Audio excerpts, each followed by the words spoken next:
को कराची के डिस्ट्रिक्ट मलीर में पोलियो, कोरोना और दीगर वैक्सीनेशंस का फोकल पर्सन और इंचार्ज बताने वाला ये सियाहकार किरदार वैक्सीनेशन की मुख्तलिफ कैंपेन्स के लिए आने वाली खवातीन को रात के वक्त वैक्सीनेशन सेंटर आने पर मजबूर करता और फिर नशे में धुत होकर अपनी जिनसी दरिंदगी निकालने के लिए उन पर झपट पड़ता।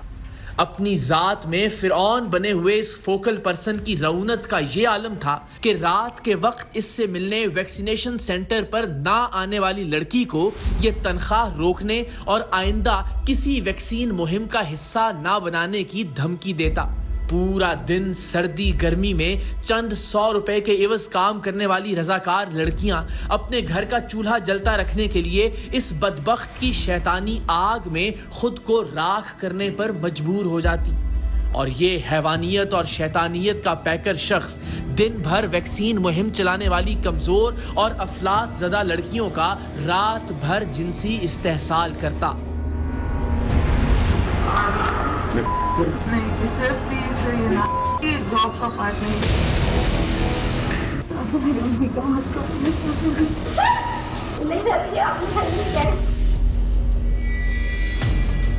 इन मुफलिसों मजबूर लड़कियों के साथ उनकी नौकरी खत्म करवा देने या तनख्वाह रुकवा देने की धमकी देकर की जाने वाली दरिंदगी अपनी जगह, लेकिन इससे भी ज्यादा अंदोहनाक बात यह थी कि जब टीम सरेआम ने अय्याशी से भरपूर शब्बाशी के वीडियो सबूतों के साथ इस शख्स को पकड़वा दिया जो खुद को पूरे जिले का वैक्सीनेशन इंचार्ज बताता था और इसे पुलिस के हवाले किया, तो मुतअद्दिद लड़कियों की शिकायत के बावजूद पुलिस ने इस दरिंदे के खिलाफ मुकदमा दर्ज करने में जिस पसोपेश से काम लिया वो आप देखेंगे तो हैरत से दांतों तले उंगलियां चबाएंगे। और अभी रुकिए, इससे भी ज्यादा कर्बनाक सूरत हाल तब पैदा हुई जब मुकम्मल सबूतों और मुतासिरा लड़कियों की मौजूदगी पर पुलिस ने बादिले नाखास्ता मुकदमा तो दर्ज कर लिया, लेकिन मुकदमे के इंदराज और पोलियो वर्कर्स को जिनसी तौर पर हरासा करने की सख्त दफात के बावजूद पुलिस ने चंद ही घंटे बाद इस शख्स को रिहा कर दिया। जो एफआईआर कटी सेक्शन 354, 506, 34 के तहत कटी और 354 और जो है काबिल ज़मानत, ठीक है। इसके तहत 354 में मैंने इसकी ज़मानत लेनी थी। मुमकिन की रात 11:30 बजे उसके वकील आई और वकील के बिहाफ पे पुलिस बेल दे सकती है इस शख्स को, ठीक। डिस्ट्रिक्ट मलीर कराची का महकमा सेहत का ये फोकल पर्सन तारिक लोधी आखिर क्या भला थी कि मलीर के वैक्सीनेशन सेंटर में मेडिकल सुपरिटेंडेंट के कमरे पर इस शख्स का कब्जा था। ये इसी कमरे में रात 8 बजे के बाद शराब नोशी करता और लेडी वर्कर्स की मजबूरियों का फायदा उठाते हुए उनकी जिनसी तजलील करता। आखिर इस शख्स के पास ऐसी कौन सी गीदड़ सिंघी थी कि जब टीम सरेआम मुकम्मल सबूतों के साथ इसे गिरफ्तार करवाकर थाने लाई तो पुलिस की भरपूर कोशिश थी कि मुतासिरा लड़कियां इसे मुआफ कर दें और मामला रफा दफा हो जाए। ये शख्स असल में कौन था कि मुल्क की काबिले फख्र बेटियों पर अपनी जिनसी भूख के पंजे गाड़ने वाले इस दरिंदे को पुलिस ने चंद ही घंटों बाद थाने से ही रिहा कर दिया, और वो भी मुकदमे के इंदराज के बाद।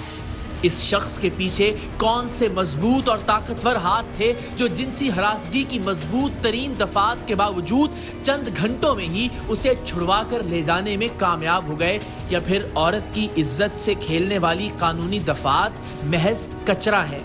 ये शख्स किस ताकत का मंजूर नजर था कि जिनसी दरिंदगी के अपने वाज़ेह सबूत देखने के बावजूद ये कैमरे के सामने एक पल के लिए भी शर्मिंदा नहीं हुआ और इसकी आवाज एक लम्हे के लिए भी धीमी नहीं हुई।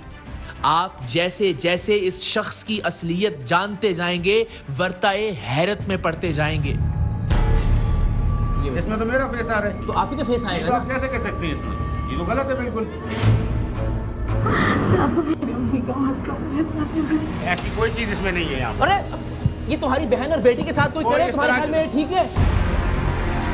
महकमा सेहत के इस जिनसी भेड़िए तारिक लोधी के जिनसी जबर और इस्तेहसाल की शिकायत हमें 1-2 नहीं निस्फ दर्जन के करीब वैक्सीन लेडी वर्कर्स ने की थी। इस शख्स ने अपनी ताकत और असरो रसूख की ऐसी धाक बिठा रखी थी कि इसके मातहत काम करने वाली सैकड़ों लेडी हेल्थ वर्कर्स इसके खिलाफ बात करने से भी घबराती थी। इन सबको सिर्फ नौकरी जाने या तनख्वाह रोके जाने का खौफ नहीं था। इन्हें लगता था कि अगर इन्होंने तारिक नामी इस जिनसी हैवान के खिलाफ जबान खोली तो वो उन्हें और उनके घर वालों को नुकसान पहुंचा सकता है। न जाने कब से ये अपने इस खौफ की बुनियाद पर मजबूर और महजूर लड़कियों की इस्मतों को पामाल कर रहा था। इसने जिला मलीर के हिफाजती टीकाजात के मरकज, जो 25 बेड अस्पताल के नाम से मशहूर था, इसे अपना जिनसी अड्डा बना रखा था। रात 8 बजे के बाद वो किसी शहनशाह मुगल्लस की तरह मेडिकल सुपरिटेंडेंट के कमरे में बिराजमान होता, शराब नोशी करता, अपनी मनपसंद लेडी हेल्थ वर्कर को मजबूर करके रात के इस पहर अस्पताल बुलाता और फिर वहशत ज़दगी से उस लड़की को भंबोड़ता। इस सारे सफ़ाकाना अमल में अस्पताल का एक गार्ड भी इस इंतहाई ताकतवर नाम नेहाद फोकल पर्सन के साथ मिला हुआ था। जैसे ही हेल्थ वर्कर लड़की अस्पताल में आती, ये अस्पताल के अंदरूनी दरवाजे को ताला लगा देता। जिला मलीर के हिफाजती टीकाजात के मरकज में जारी हवस परस्ती के इस नंगे खेल को बेनकाब करने के लिए टीम सरेआम को किसी ऐसी लेडी हेल्थ वर्कर की मदद की जरूरत थी जिसे ये शख्स जिनसी हरासगी का निशाना बना रहा हो या बना चुका हो, जो इस शख्स की फिरौनियत को अंजाम तक पहुंचाने के लिए इसकी स्याहकारियों के सबूत रिकॉर्ड करे। लेकिन इसके लिए इस शख्स के बनाए हुए खौफ के खौल से बाहर आना जरूरी था। टीम सरेआम ने बहुत तगोदौ के बाद 2 लड़कियों को राजी किया कि वो इस हवस के मारे हुए शख्स के खिलाफ हमारे दिए गए खुफिया कैमरों से सबूत रिकॉर्ड करें और अपनी इज्जत के साथ साथ और भी बहुत सी मजबूर बहनों और बेटियों की इज्जतों को महफूज बनाएं। ये दोनों वो लड़कियां थीं जिन्हें तारिक रात में मिलने का कह चुका था और ना मिलने की सूरत में नौकरी से निकालने और वैक्सीन मुहिम के इवज मिलने वाले पैसे रोकने की धमकी दे चुका था।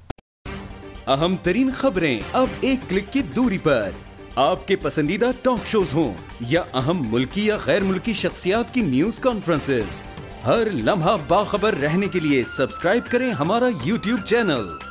मौसम की सूरत हाल हो या खेल के मैदान से खबरें, अपने मोबाइल फोन से मुल्की और बैनुल-अक़वामी अहम खबरों तक रसाई के लिए डाउनलोड कीजिए मोबाइल ऐप।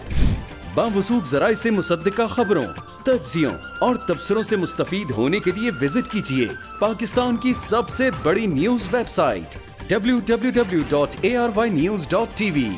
इन सब के अलावा पाकिस्तान का सबसे बड़ा फेसबुक पेज हो, सबसे बड़ा न्यूज इंस्टाग्राम अकाउंट या फिर ट्विटर, ARY न्यूज पहुंचा रहा है खबरें सबसे पहले आप तक, ताकि आप रहें हर लम्हा बाखबर।